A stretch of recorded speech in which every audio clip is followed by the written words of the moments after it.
way, I'd like to make a motion to open the meeting table from May 4th. Second. All in favor? Opposed? First off, I'd like to say to the public that has rejoined us, thank you. You gave us a lot of input in the last meeting, exactly what you were supposed to do, and exactly what we were supposed to do. You gave us a lot to think about, and I think we've come up with some findings that hopefully will help ease your minds as it does ours. I think we're going to first start off with some general discussion amongst us. And again, this is not a public meeting or hearing, but you are allowed to be here during this. So I just ask you to refrain from any outbursts, if you will. There you go. Let's get it all over with now, right? There we go. All right. So, any discussion that we would like to start today? Yeah, I would like to know that the conditions that we do come up with are enforceable with this study. Okay. Yeah, your code actually does a pretty nice job of setting forth how special use permits work, and there is specific sections within the greater section that deals with special use permits dealing with revocation of a permit, which is a fairly radical remedy, but essentially the idea is anybody who's granted a special use permit with conditions, if they violate the terms of those conditions, one of the remedies that is available to the town is revocation of that permit. There are also scattered throughout your code, just like every other code, numerous enforcement provisions that allow us to adequately deal with issues when the code's being violated. So we see that sometimes in the context of an approved site plan. A business comes in, gets a site plan approval to do business in a certain way, and then does business in a fashion contrary to what was approved without getting additional site plan approval. There are mechanisms within the code that allow those kinds of things to be addressed properly through enforcement proceedings. In the instance where a special use permit is issued, that really kind of radical last ditch response is the possible revocation of the permission, because an applicant that has been approved has violated the terms of that approval.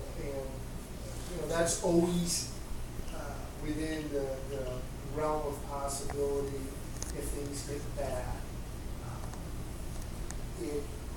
Now, having said that, you don't have the opportunity to call an applicant back and say, well, we're rethinking this. Once you grant a special use permit, the idea is that all your conditions, your concerns have been addressed in that process, so they're not typically made on a temporary basis with a review that allows you to take away the approval if things don't work the way you had anticipated. And that really is based on the notion that if an applicant makes a vested interest in reliance on the approval that you gave them, they're entitled to do just that. They're entitled to rely on the thoughtfulness of the decision, and that decision being responsive to the concerns that you had. And as long as they're living up to the terms of that determination, you really don't have the ability to remove the special use permit or take it out of play. Just as a follow-up to that, what you use the word radical, and is there a step that we could take before that, like issue a warning of some kind, mind if we? There is, you know, the whole enforcement process, when I look at code, and this is not Avon, this is any reasonably well-written code, there are enforcement processes that are put in place, both general and specific. So the enforcement process might very well be give a notice of violation and a demand to cure. Here's what you're in violation of. You have 10 days, whatever the code department deems reasonable to cure the violation. If it's not done, then typically it goes to the next step, which involves enforcement through the court processes by way of appearance tickets being issued. There are progressive structures for fines so that each day of continued occurrence of the offensive behavior allows for additional fines to build up, things of that nature. That would be a typical enforcement structure to go through before you would likely seek to terminate or revoke a permit. So the first in line, if there were a problem, would be code officer. Right, that's right. And normally, there may be, you don't know the nature of any potential violation in any given situation, but sometimes violations can be fairly unnoticeable and insignificant in nature, but it doesn't mean they're not violations. Does that necessarily warrant taking a pass over the traditional enforcement processes and moving towards revocation? Perhaps not. Well, it's really very much fact-based, but between what's specifically in 130.35 B3, which relates to the revocation, and all the other provisions that are in your code for enforcement, your code provides adequate redress should any applicant not do what they're supposed to. Not only in the context of a special use permit, but really any other issue that might come up due to non-compliance of code or an approval given by one of the boards.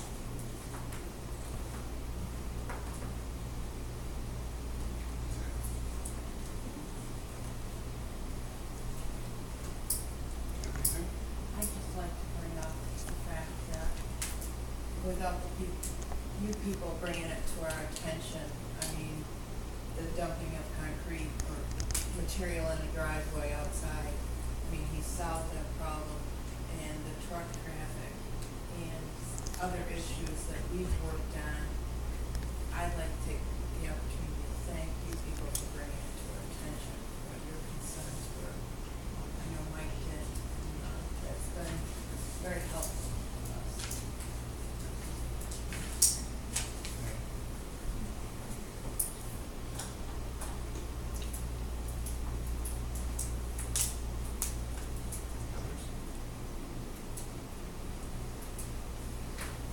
Well, with that, I think we'll move into we spent a lot of time coming up with this findings and decisions. First, we have a background summary of this whole deal, and Diane, would you? Okay. Just let me know if you can't hear.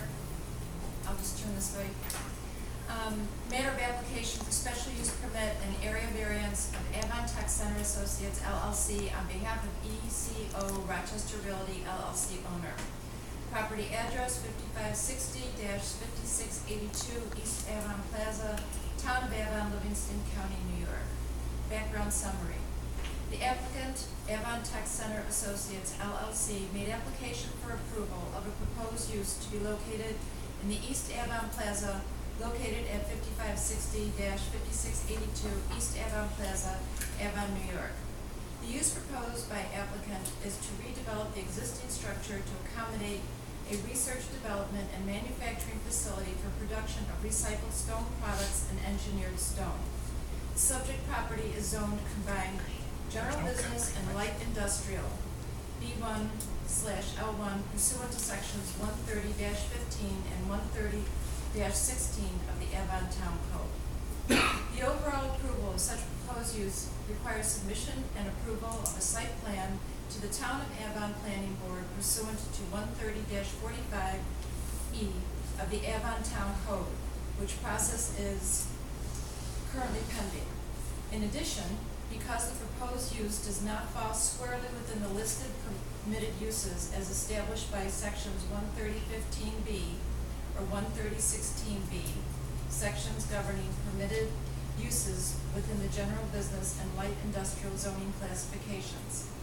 And because the proposed use is more similar to the types of uses contemplated in a light industrial zoning classification rather than a general business zoning classification, the applicant is deemed to be required by section 130-16C to obtain a special use permit from the Town of Avon Zoning Board of Appeals. The special use permit process is governed by section 130-35 of the Avon Town Code.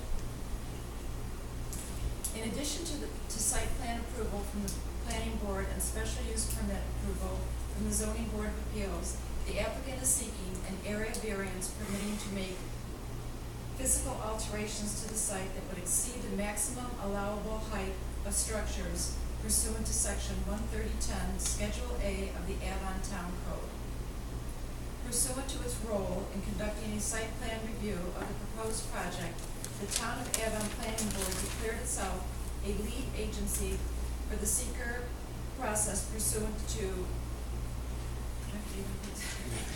okay,